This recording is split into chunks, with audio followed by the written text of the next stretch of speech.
En ce dimanche 17 avril 2022, dimanche de Pâques, nous venons d'écouter un extrait du livre des Actes des Apôtres.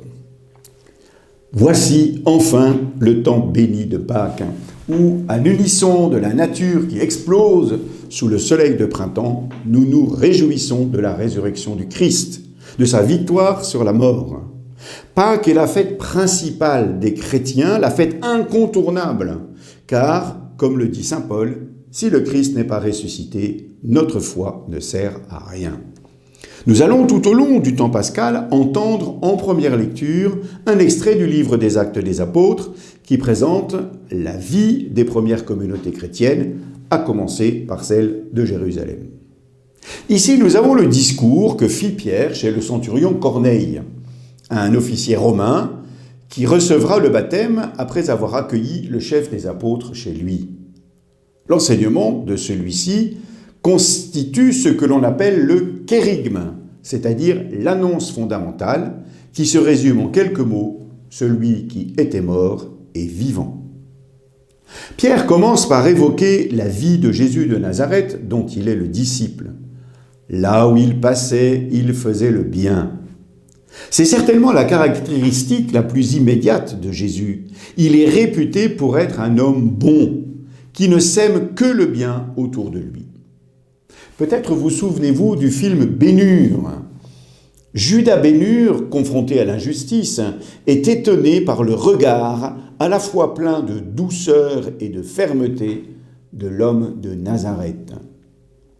Les évangiles nous montrent tous les actes de grande charité de Jésus, notamment les guérisons qu'il opère, la nourriture qu'il accorde en abondance, et à travers tout cela, la dignité qu'il restaure chez ses interlocuteurs.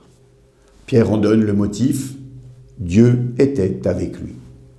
Vous remarquerez d'ailleurs sa prudence dans l'expression, il ne confesse pas encore que Jésus est le Fils de Dieu. Pierre explique comment, malgré cette bonté qui emplit la vie de Jésus sur les chemins de Palestine, celui-ci se trouve empêché dans son action par la jalousie des autorités. Ils l'ont supprimé en le suspendant au bois du supplice. Supplice infamant, réservé aux grands malfaiteurs.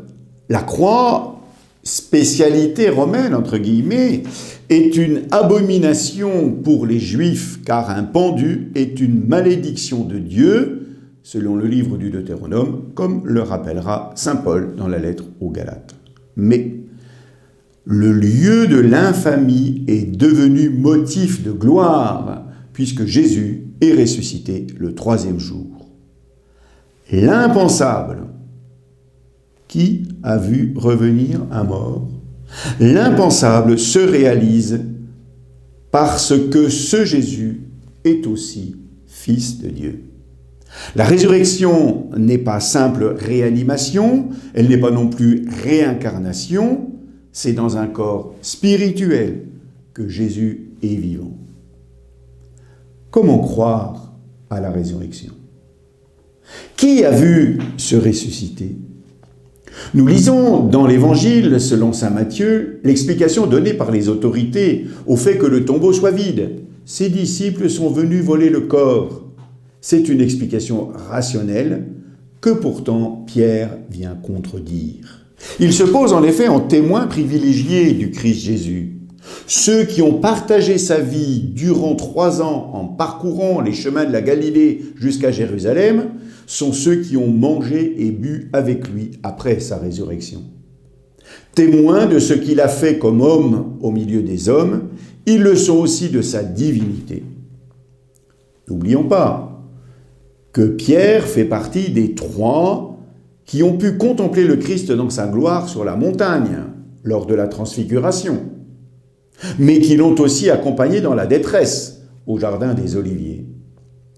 Des incrédules ont pu dire ou écrire que les disciples, dans leur désir de ne pas voir mourir leur maître, auraient inventé cette histoire de résurrection ou auraient eu des hallucinations. Mais cela aurait-il pu tenir 2000 ans? Il y a bien une force divine à l'œuvre. En effet, si tout cela n'était qu'invention, les apôtres n'auraient pas eu ce courage audacieux de témoigner jusqu'au sang de la vie nouvelle qu'accorde celui que Dieu a établi juge des vivants et des morts, une fonction réservée à Dieu seul, qui pèse toute vie humaine. Pierre et les apôtres avec lui se voient entrer dans la lignée des prophètes. Ceux-ci, précise-t-il, rendent à Jésus ce témoignage: quiconque croit en lui reçoit par son nom le pardon de ses péchés. C'est-à-dire qu'il est relié à nouveau avec le Père, puisque le péché est ce qui détourne de Dieu. Ce témoignage des apôtres est d'une grande importance. S'ils n'avaient rien dit, que serions-nous aujourd'hui? Cependant, les fruits qu'ils portent ne viennent pas de leur capacité de persuasion, mais bien de l'Esprit Saint agissant en eux. Quelques hommes, quelques femmes au pied de la croix ont, par leur témoignage, pu annoncer que celui qui était mort est vivant. Ils ont pu dépasser leur peur, affronter l'incompréhension et même l'hostilité de leurs interlocuteurs. Ils ont pu, malgré leur faiblesse, se faire entendre, sans pour autant chercher à manipuler ceux qui les écoutaient. C'est grâce à leur témoignage, relayés au fil des siècles par des personnes qui ont vu leur vie transformée par la puissance de la résurrection, que nous sommes aujourd'hui nous-mêmes devenus disciples du Christ. Rendons grâce à Dieu pour leur fidélité et demandons d'avoir la même. En question pour notre rencontre, comment sommes-nous témoins du ressuscité? Bonne réunion.